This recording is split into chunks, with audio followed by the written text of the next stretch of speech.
Friends, ఈరోజు నేను చిక్కుడుకాయ నా స్టైల్లో ఒక ఫ్రై చూపిస్తున్నాను.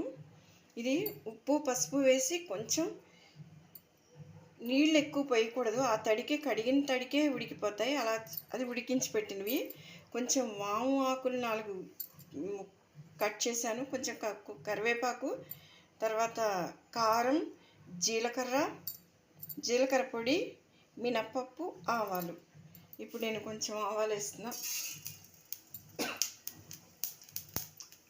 ఇది మీకు అంటే ఒక్కసారి కూర అయిపోతుంది.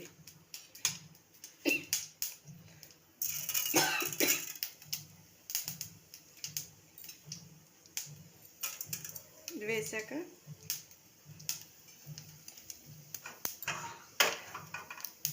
చూడండి, ఇది కొంచెం పల్చడి అంటే తప్పనిసరి ఒక్కొక్కసారి ఏవో కొన్నప్పుడు పల్చడి వస్తూ ఉంటాయి, తప్పదు. అవి వచ్చినప్పుడు ఏం చేస్తామంటే వామాకులు వేసేయాలి. అప్పుడు వాటిని ఇలాగ పోపులు వేయడానికో దేనికో వాడతాం. ఇది చూడండి, నీళ్ళు లేకుండా ఎలా వచ్చాయో ముక్కలు ఇలా రావాలి, ఇలా ఉడికించుకోవాలి.